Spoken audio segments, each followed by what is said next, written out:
A man stabs his roommate to death in the middle of the night, and the Supreme Court acquits him. How? Because in criminal law, why you did it and how it happened changes everything.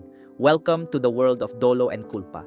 In parts 1 and 2, we covered the characteristics of criminal law and how courts interpret penal statutes. Now we're getting into the heart of the Revised Penal Code, Article 3, which defines what a felony is. This is arguably the most fundamental provision in Book 1 because it tells us when exactly does an act become a crime.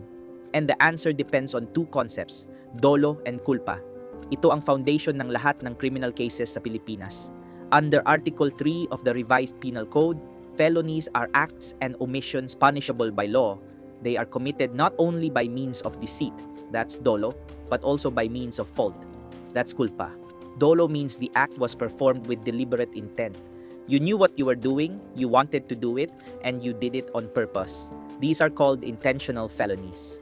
The elements are freedom, intelligence, and intent.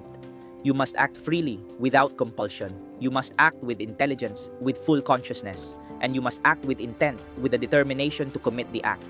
Culpa, on the other hand, means the wrongful act resulted from imprudence, negligence, lack of foresight, or lack of skill. Walang intention na mag-cause ng harm, pero may pagkukulang ka. These are called culpable felonies.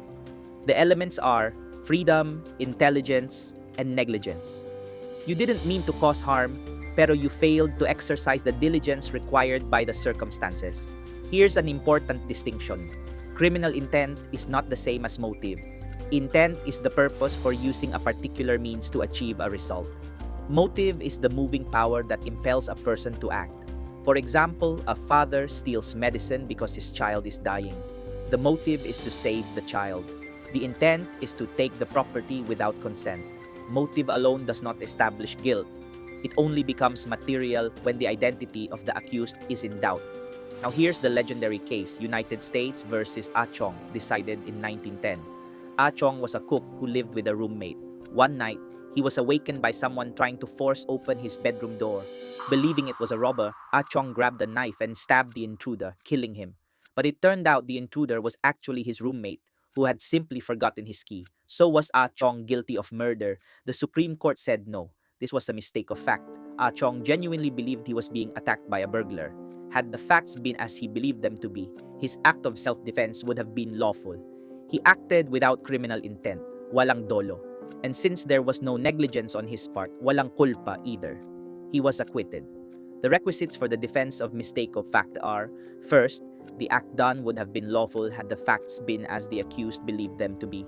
Second, the intention must be lawful. And third, the mistake must be without fault or carelessness. Remember, under Philippine criminal law, a felony requires either dolo or culpa.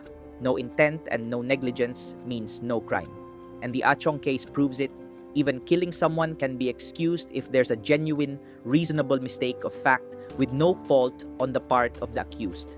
That's the power of understanding Article 3. That's part 3 of our Fundamental Principles series. Sa part 4, we're diving into the famous debate, mala inse versus mala prohibita. When does good faith save you and when doesn't it matter at all? Subscribe, share, and like YouTube for law's sake, and let's keep going.